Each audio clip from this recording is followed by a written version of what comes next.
ಕಾಣಿಸ್ಕೊಂಡಿಲ್ಲ. So ಯಾವ cinema ಮಾಡ್ತಾ ಇದ್ದೀರಾ ಅಣ್ಣ? ಇವಾಗ ರೀಸೆಂಟಾಗಿ ಫೋಟೋಶೂಟ್ ಮುಗಿಸ್ಕೊಂಬಂದೆ. RV01 ಅಂತ ಒಂದು ಪೋಸ್ಟರ್ ಕೂಡ ಲಾಂಚ್ ಮಾಡಿದ್ವಿ ಅಪ್ಪನ ಬರ್ಡೇ ದಿನ. ಇವಾಗ ಫೋಟೋಶೂಟ್ ಮುಗಿಸ್ಕೊಂಬಂದಿದ್ದೀವಿ. ಮೆಲ್ಲಿಗೆ ಮಾಡೋಣ ಅಂತ ಅಣ್ಣ, ಸುಮ್ಮನೆ ಹೋಗಿ ಅರ್ಜೆಂಟಾಗಿ ಏನೋ ಆಗೋದು ಬೇಡ ಅಂತ. ಮಾನ್ಸ್ಟರ್ ಅಲ್ಲಿ ಆಕ್ಟ್ ಮಾಡಬೇಕು ಅಂತ ಅಂತ ಹೇಳಿದ್ರು, ಬಟ್ ಮಾಡಿಲ್ಲ ಅಂತ. ಇಲ್ಲ, ನಮ್ಮ ಪ್ರೊಡ್ಯೂಸರ್ ಅಣ್ಣ ಅವರು, ಪುಟ್ಟರಾಜ್ ಅಣ್ಣ ಅವರು ಬಂದು ಅಪ್ರೋಚ್ ಮಾಡಿದಾಗ ನಾನು ಬೇರೆ ಕೆಲಸ ಇತ್ತು, ಒಂದು ಸ್ವಲ್ಪ ಫ್ಯಾಮಿಲಿ ಫಂಕ್ಷನ್ಸ್ ಅದು ಇತ್ತು, ಇಮಿಡಿಯೇಟಾಗಿ ಡೇಟ್ಸ್ ಹಾಕೊಂಡಿದ್ರು. ಅದಕ್ಕೋಸ್ಕರ ಅಣ್ಣ ನೆಕ್ಸ್ಟ್ ಸಿನಿಮಾ ಖಂಡಿತ ಮಾಡೋಣ ಅಣ್ಣ, ಒಂದೇ ಸಿನಿಮಾಗೆ ನಿಂತ್ಕೊಳ್ಳಲ್ವಲ್ಲ, ಅದಕ್ಕೆ ನೆಕ್ಸ್ಟ್ ಸಿನಿಮಾ ಖಂಡಿತ ಮಾಡೋಣ ಅಣ್ಣ ಅಂತ. ಅಂಡ್ ನೀವು ಮೊನ್ನೆ ಒಂದು ಪೋಸ್ಟ್ ಹಾಕಿದ್ರಿ, ಸೊ ನಾನು ಈ ಸರಿ ಹುಟ್ಟುಹಬ್ಬನ ಆಚರಿಸ್ಕೊಳ್ಳಲ್ಲ, ಸೊ ಬಿಕಾಸ್ ಆ ರೀಸನ್ ಇಂದ ಅಂತ. ಸೊ ಹುಟ್ಟುಹಬ್ಬ ಆಗೋಯ್ತು ಅಣ್ಣ, ಅದೇ 21ನೇ ತಾರೀಕಿಗೆ ಮುಗ್ದೋಯ್ತು. ಇವತ್ತು 24ಕ್ಕೆ ಬಂದಿದ್ದೀವಿ ಅಣ್ಣ. ಏನ್ ಕಾರಣ ಆಚರಿಸ್ಕೊಳ್ತೀವಿ? ಎಲ್ರಿಗೂ ಗೊತ್ತು ಅಣ್ಣ, ಅದ್ರ ಬಗ್ಗೆ ನಾನು ವಿವರಿಸಿ ಹೇಳೋಕೆ ಇಷ್ಟ ಇಲ್ಲ. ನನ್ನ ಮನ್ಸಿಗೆ ಹತ್ರ ಆಗಿರೋರು ಯಾರೋ ಅವರು ನೋವು ಅನ್ಭವಿಸಿದ್ದಾರೆ ಅಂತ ಹೇಳಿದ್ರೆ, ನಾವು ಸಂಭ್ರಮಾಚರಿಸ್ಕೊಂಡು ಪಾರ್ಟಿ ಮಾಡಿಕೊಂಡು ಖುಷಿಯಾಗಿದ್ದೆ, ಅದು ಚೆನ್ನಾಗಿರಲ್ಲ. ಅದಕ್ಕೋಸ್ಕರ ನನ್ನ ಎಲ್ಲ ಅನಾಥಾಶ್ರಮಗಳು ನಾನು ಏನು ಮಾಡ್ಬೇಕಂತ ಅನ್ಕೊಂಡಿದ್ದೆ, ನನ್ನ ಮನಸ್ಸಿಗೆ ಅದನ್ನು ನಾನು ಮಾಡಿದ್ದೀನಿ ಅಣ್ಣ. ಅಂಡ್ ಆ ವಿಷಯದ ಬಗ್ಗೆ ಕೇಳಲ್ಲ, ಸೊ ನಿಮ್ಮ ಫಾದರ್ ಅವರು, ಸೊ ಈಗ ನಡೀತಾ ಇರೋ ಒಂದು ಸನ್ನಿವೇಶ, ಸೊ ದರ್ಶನ್ ಅವ್ರ ಅಂತಾನೆ ಹೇಳೋಣ. ಸೊ ಅವರು ಈಗ ಜೈಲಲ್ಲಿ ಇದ್ದಾರೆ. ಸೊ ತುಂಬಾನೇ ಕ್ಲೋಸ್ ಆಗಿದ್ದು ಅವರು, ಪುನೀತ್ ಪ್ರಕಾಶ್ ಅವರು, ಸೊ ಪ್ರಾಣ ಸ್ನೇಹಿತರು ಅಂತಾನೆ ಹೇಳ್ಬೋದು.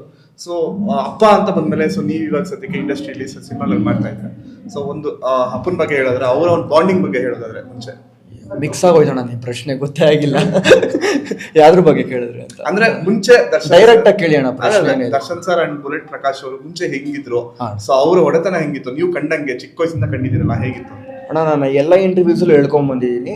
ಏನಂತಾರೆ, ನನ್ನ ಗುರು ಅವರು, ನನ್ನ ಮೊದಲನೇ ಬಾಸ್ ಅಂದರೆ ನಮ್ಮಪ್ಪ, ಎರಡನೇ ಬಾಸ್ ಅಂದರೆ ನನಗೆ ಡಿ ಬಾಸು. ಇವತ್ತಿಗೂ ಅದೇ ರೀತಿ ಇರುತ್ತೆ. ಯಾವುದೇ ಜಗಳ ಆಗಿರ್ಬೋದು, ಮತ್ತೊಂದಾಗಿರ್ಬೋದು, ಅದನ್ನ ನೋಡಿ ನಾನು ಫ್ಯಾನ್ ಆದವನಲ್ಲ. ಅದಕ್ಕಿಂತ ಮುಂಚೆನೇ ಚಿಕ್ಕ ವಯಸ್ಸಿಂದ ನಾನು ನೋಡಿಕೊಂಡು ಅವ್ರ ಫ್ಯಾನ್ ಆಗಿ ನಾನು ಅವ್ರನ್ನ ಬಾಸ್ ಅಂತ ಅಂದ್ಕೊಂಡು, ಮಜಾ ಟಾಕೀಸಲ್ಲೂ ಬಾಸ್ ಅಂತ ಹೇಳಿದ್ದೆ, ಸೂಪರ್ ಮಿನಿಟಲ್ಲೂ ಬಾಸ್ ಅಂತ ಹೇಳಿದ್ದೆ, ಎಲ್ಲ ಇಂಟರ್ವ್ಯೂಸಲ್ಲೂ ಬಾಸ್ ಆಗಿರ್ತಾರೆ, ಮುಂದಕ್ಕೂ ಬಾಸ್ ಆಗಿರ್ತಾರೆ ಅಣ್ಣ. ಅಂಡ್ ಇವಾಗ ಸದ್ಯಕ್ಕೆ ಅವರ ಒಂದು ಬಳಗದಲ್ಲಿ ಕಾಣಿಸ್ಕೊಂಡಿರುವಾಗಲೇ ಅವ್ರನ್ನ ಪ್ರೀತಿಸೋರು ಜಾಸ್ತಿ ಜನ ಯಾಕೆ ಸ್ಟೇಟ್ಮೆಂಟ್ಗಳು ಕೊಡ್ತಾ ಇಲ್ಲ, ಮಾತಾಡ್ತಿಲ್ಲ ಅನ್ನೋ ಒಂದು ಆರೋಪ ಕೇಳಿ ಬರ್ತಾ ಇದೆ. ನೀವೇನ್ ಹೇಳ್ತೀರಾ ಅದಕ್ಕೆ? ಅಣ್ಣ, ಇಲ್ಲಿ ಮೈಕ್ಗಳು ಇಟ್ಕೊಂಡು ನಿಮ್ಗೆ ಪ್ರಶ್ನೆ ಕೇಳಕ್ಕೆ ಈಸಿ ಆಗಿರುತ್ತೆ. ಇವಾಗ ಒಳಗಡೆ ತನಿಖೆ ನಡೀತಿರುತ್ತೆ ಅಣ್ಣ. ನೀವು ಹೋಗಿ ತನಿಖೆಯಲ್ಲಿ 24 ಗಂಟೆ ಕ್ಯಾಮ್ರಾ ಇಟ್ಕೊಂಡು ಅವ್ರಿಗೆ ಡಿಸ್ಟರ್ಬ್ ಮಾಡಕ್ ಹೋದ್ರೆ ಅವ್ರಿಗೆ ಪ್ರಾಬ್ಲಮ್ ಅನ್ಸುತ್ತೆ ಇಲ್ವಾ ಅಣ್ಣ? ಅಲ್ವಾ? ಒಳಗಡೆ ಏನು ನಡೀತಾ ಇರುತ್ತೆ. ಇಲ್ಲಿ ನೀವುಗಳು ಸೋಷಿಯಲ್ ಮೀಡಿಯಾನಲ್ಲಿ ಮತ್ತೊಂದರಲ್ಲಿ ನಾವು ನೋಡ್ತಾನೆ ಇದ್ದೀವಿ.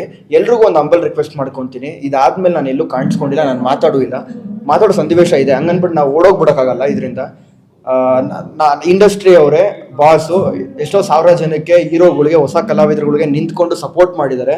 ಇವತ್ತು ನಾವು ಅವ್ರ ಪರ ನಿಂತ್ಕೊಂಡು ಮಾತಾಡಲಿಲ್ಲ ಅಂತ ಹೇಳಿದ್ರೆ ಅದು ತಪ್ಪಾಗ್ಬಿಡುತ್ತೆ. ಯಾರೂ ಮಾಡ್ದಿರೋದೇನೂ ಮಾಡಿಲ್ಲ, ಆಗಿದೆ, ತಪ್ಪಾಗಿಲ್ಲಪ್ಪ, ನಮ್ಮ ಬಾಸೇನು ತಪ್ಪು ಮಾಡಿಲ್ಲ ಅಂತ ಅಂದ್ಕೊಂಡು ನಾವು ತಿರುಗಾಡ್ತಾ ಇಲ್ಲ. ತಪ್ಪಾಗೋಗಿದೆ, ಯಾವುದೋ ಒಂದು ಕ್ಷಣ ಆಗ್ಬೇಕಿತ್ತು, ಆ ಗಳಿಗೆ ಕೆಟ್ಟದಾಗಿತ್ತು, ಆಗೋಗಿದೆ. ಹಂಗನ್ಬಿಟ್ಟು ಒಬ್ಬ ಮನುಷ್ಯ ಬಿದ್ದ ಅಂದಿದ ತಕ್ಷಣ ಅವ್ರ ಬಗ್ಗೆ ಅಪಪ್ರಚಾರ ಮಾಡೋದು, ಕೀಳಾಗಿ ಮಾತಾಡೋದು, ಅವನು ಇವನು ಟ್ರೋಲ್ ಮಾಡೋದು, ಮತ್ತೊಂದು ಮಾಡೋದು ಯಾರು ಮಾಡಬೇಡಿ. ಯಾಕೆ ಅಂದರೆ ಕರ್ಮ ಅನ್ನೋದು ನಿಮ್ಮ ಮನೆ ಬಾಗಿಲು ತಟ್ಟುತ್ತೆ ನಾಳೆ ಬೆಳಗ್ಗೆ. ಅದನ್ನು ಅನ್ಭೋಗ್ಸಕ್ಕೆ ನೀವೆಲ್ಲರೂ ರೆಡಿಯಾಗಿರಿ. ನಾನು ಬಾಸ್ ಅಂತ ಪರಾಗಿ ನಿಂತ್ಕೊಂಡು ಮಾತಾಡ್ತಾರಲ್ಲ, ಅದು ಯಾರೇ ಆಗಿರ್ಬೋದು, XYZ ಆಗಿರ್ಬೋದು, ನಾವೇ ತಪ್ಪು ಮಾಡಿರ್ಬೋದು, ಇಲ್ಲ ಇನ್ನೊಬ್ಬರೇ ತಪ್ಪು ಮಾಡಿರ್ಬೋದು. ತಪ್ಪೇ, ಕಾನೂನು ವಿರುದ್ಧ, ಕಾನೂನು ಪರ ಯಾರೂ ದೊಡ್ಡವರಲ್ಲ, ಆಯ್ತಾ? ತಲೆ ತಗ್ಸ್ಲೇಬೇಕು. ತಪ್ಪಾಗಿದೆ ಅಂತ ಹೇಳಿದ್ರೆ ತಲೆ ತಗ್ಸೋಣ. ಅದು ಬಿಟ್ಟು XYZ ಅನ್ನೋದು ಆಚೆ ಇರುತ್ತಲ್ಲ ಅಣ್ಣ. ಇವಾಗ ಏನದು, ಈ ಒಂದು ಸನ್ನಿವೇಶಗಳು ಏನೇನಾಯಿತು ಅದನ್ನೆಲ್ಲ ಎತ್ತಿ ಪಕ್ಕಕ್ಕೆ ಇಟ್ಟುಬಿಟ್ಟು ಮಾತಾಡಬೇಕು ಅಂತ ಹೇಳಿದ್ರೆ, ಅವ್ರಿಗೆ ಕೋಟ್ಯಾಂತರ ಜನ ಫ್ಯಾನ್ಸ್ಗಳಿದ್ದಾರೆ. ಅವರು ಪ್ರೀತಿಸುವಂಥ ಮನ್ಸುಗಳು 1000 ಕೋಟಿಗಳಿದೆ. ಅದಕ್ಕೆ ಲೆಕ್ಕನೇ ಹಾಕೋಕ್ಕಾಗಲ್ಲ. ಟ್ಯಾಟೂಗಳು ಹಾಕ್ಸ್ಕೊಂಡಿದ್ದಾರೆ, ಇದೇ ಮೇಲೆ ಅಚ್ಚೆಗಳು ಹಾಕ್ಸ್ಕೊಂಡಿದ್ದಾರೆ, ಗಾಡಿ ಮೇಲೆ ಸ್ಟಿಕ್ಕರಿಂಗ್ ಮಾಡಿಸ್ಕೊಂಡಿರ್ತಾರೆ, ಮತ್ತೊಂದು ಮಾಡಿಸ್ಕೊಂಡಿರ್ತಾರೆ. ಅವ್ರಿಗೆಲ್ಲ ಕಷ್ಟಕ್ಕೆ ಸಹಾಯ ಮಾಡಿರ್ತಾರೆ, ಸಾವಿರಾರು ಪ್ರಾಣಿಗಳನ್ನ ಸಾಕಿದ್ದಾರೆ. ಇವತ್ತಿಗೂ ಅವ್ರನ್ನೆಲ್ಲ ಕಾಪಾಡ್ತಿದೆ ಅಂತ ಹೇಳಿದ್ರೆ ಅದು ಒಂದೇ ರೀಸನ್ನು. ದಯವಿಟ್ಟು ಯಾರು ಅಪಪ್ರಚಾರ ಮಾಡಬೇಡಿ. ಪೊಲೀಸವ್ರಿಗೆ ಒಂದು ಥ್ಯಾಂಕ್ಸ್ ಹೇಳೋಕ್ಕೆ ಇಷ್ಟಪಡ್ತೀನಿ. ಯಾಕೆ ಅಂತ ಹೇಳಿದ್ರೆ, ಅದು ಯಾರೇ ತಪ್ಪು ಮಾಡಿದ್ರು, ಅವಾಗಲೇ ಹೇಳ್ದಂಗೆ ಯಾರೇ ತಪ್ಪು ಮಾಡಿದ್ರು ಶಿಕ್ಷೆ ಆಗಲೇಬೇಕು. ಅದಕ್ಕೆ ಇವತ್ತು ಏನಂತಾರೆ, ಒಂದು ಕೋರ್ಟಲ್ಲಿ ತೀರ್ಪಾಯಿತು. 4ನೇ ತಾರೀಕು ಗಂಟ ಹೈಕೋರ್ಟ್ಗೆ ಹೋಗೋದು 4ನೇ ತಾರೀಕು ಕೇಸು ಅಂತ ಹೇಳಿದ್ದಾರೆ. ಥ್ಯಾಂಕ್ ಯು ಸೋ ಮಚ್ ಎಲ್ಲ ಪೊಲೀಸರಿಗೂ. ಇದೇ ರೀತಿ ನೇಹಾ ಹಿರೇಮಠ ಅವ್ರ ಕೇಸು ಆಯಿತು, ಮತ್ತೊಬ್ಬರು ರೇಪ್ ಕೇಸ್ ಆಯಿತು, ಯಾರೋ ಮಗುನ ಅತ್ಯಾಚಾರ ಮಾಡ್ತಾರೆ, ರೇಪ್ ಮಾಡ್ತಾರೆ, ಮತ್ತೊಂದು ಮಾಡ್ತಾರೆ. ಎಲ್ಲದ್ರದ್ದು ಮೇಲೆ ಅಣ್ಣ ಇದೇ ಥರ ಇರಬೇಕು. ಈ ಒಂದು ಏನಂತಾರೆ, ಈ ನ್ಯಾಯ ಕೊಡಿಸೋದ್ರಲ್ಲಿ ಇದೇ ಥರ 10 ದಿನ 20 ದಿನ ಕಂಟಿನ್ಯೂಸ್ ಟಿವಿಲಿ ಹಾಕೊಂಡು ಹೊಡೆದಾಗ ಅವ್ರಿಗೊಂದು ನ್ಯಾಯ ಸಿಗುತ್ತೆ. ಯಾಕಂದರೆ ಅವ್ರ ಮನೆಗಳಲ್ಲೂ ಅನ್ಭೋಗಿಸಿರ್ತಾರೆ. ಇವತ್ತು ನೇಹಾ ಹಿರೇಮಠ ಅವ್ರ ಕೇಸವರು ಸಾವಿರಾರು ಜನ ಅವ್ರ ಊರಲ್ಲಿ ಪ್ರೊಟೆಸ್ಟ್ ಮಾಡಿದ್ರು, ಮತ್ತೊಂದು ಮಾಡಿದ್ರು, ಎಲ್ಲ ಮಾಡಿದ್ರು. ಅದು 2ನೇ ದಿನಕ್ಕೆ 3ನೇ ದಿನಕ್ಕೆ ಮ್ಯಾಟ್ರೆ ಕ್ಲೋಸ್ ಆಗೋಯ್ತು. ಯಾಕೆ? ಅಲ್ಲಿ ಯಾರು ದೊಡ್ಡ ವ್ಯಕ್ತಿ ಅನ್ನೋದು ಇರಲಿಲ್ಲ.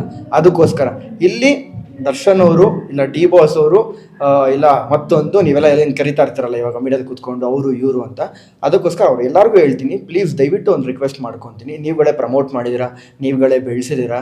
D boss, challenging star, box office ಸುಲ್ತಾನು, ಮತ್ತೊಂದು ಥರ ಹೆಸರುಗಳು ಕೊಟ್ಟಿದ್ದೀರಾ. ಇವತ್ತು ಅದೇ ರೀತಿ ಬೇರೆ ಥರ ಪೋಟ್ರಾಗಕ್ಕೆ ಹೋದ್ರೆ ನಿಜವಾಗ್ಲೂ ಮನಸ್ಸಿಗೆ ಬೇಜಾರಾಗುತ್ತಾನ. ದಯವಿಟ್ಟು ಯಾರೂ ಮಾಡೋಕ್ಕೆ ಹೋಗ್ಬೇಡಿ. ಆಸ್ ಎ ಫ್ಯಾನ್ ಆಗಿ ಫೈನಲಿ ಇದು ಆಸ್ ಎ ಫ್ಯಾನ್ ಆಗಿ ಸೊ ದರ್ಶನ್ ಅವರ ಫ್ಯಾನ್ಗಳಿಗೆ ಏನು ಹೇಳೋದಕ್ಕೆ ಇಷ್ಟಪಡ್ತೀನಿ ಅಂತ. ನೀವೇ ನೋಡ್ತಾ ಇರಲ್ಲ, ಸ್ಟೇಷನ್ ಕರ್ಕೊಂಡು ಹೋಗಿದ್ದ ದಿನದಿಂದ ಹಿಡ್ದು ಜೈಲಿಗೆ ಕಳಿಸ್ಕೊಡೋ ದಿನ ಗಂಟ ಅವ್ರ ಅಭಿಮಾನಿಗಳು ಸ್ಟೇಷನ್ ಹತ್ರನೇ ಇದ್ದರು. ಮಳೆ ಬಂದರು, ಬಿಸಿಲಿದ್ರು ಅಲ್ಲೇ ನಿಂತ್ಕೊಂಡು ಕೂಗಾಡಿ ಕಿರ್ಚಾಡಿ ಅವ್ರ ಪ್ರೀತಿ ಅಭಿಮಾನ ತೋರಿಸ್ತಾ ಇದ್ರು. ಕೆಲವೊಬ್ರು ಮಾತಾಡಿದ್ರು ಹುಚ್ಚು ಅಭಿಮಾನ, ಮತ್ತೊಂದು ಹಂಗೆ ಹಿಂಗೆ ಅಂತ ಎಲ್ಲ. ಅದು ಅಭಿಮಾನ, ಎಲ್ರಿಗೂ ಫ್ಯಾನ್ಸ್ ಅನ್ನೋದಿರ್ತಾರೆ.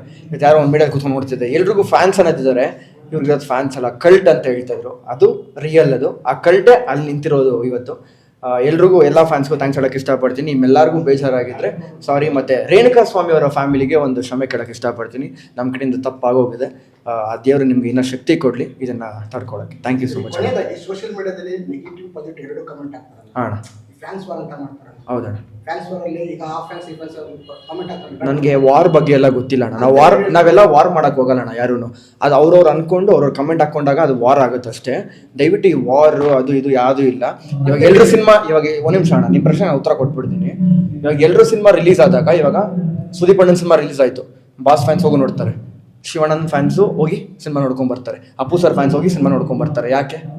ಅಲ್ಲೇ ಅದು ಕಾಣಿಸ್ತಾ ಇಲ್ವಲ್ಲ ಅಣ್ಣ. ಅವತ್ತು ಹೋಗಿ ನೀವು ಕೇಳಬೇಕಾಯ್ತಲ್ಲ ಸ್ಟಾರ್ ವಾರ್ ಅಂತ. ಈ ಕಮೆಂಟ್ಸ್ ಎಲ್ಲ ಹಾಕಿದಾಗ ಮಾತ್ರ ಅಣ್ಣ, ಕಮೆಂಟ್ಸು ಒಬ್ಬ ಹಾಕೋನು ಹಿಡಿಬೋದು, 10 ಜನ ಹಾಕ್ದವ್ನು ಹಿಡಿಬೋದು, 1000 ಜನ ಹಾಕ್ತಾರಣ್ಣ, 1,00,000 ಹಾಕ್ತಾರಣ್ಣ, ಎಲ್ಲಿ ಹಿಡಿಯೋಕ್ಕಾಗುತ್ತಣ್ಣ?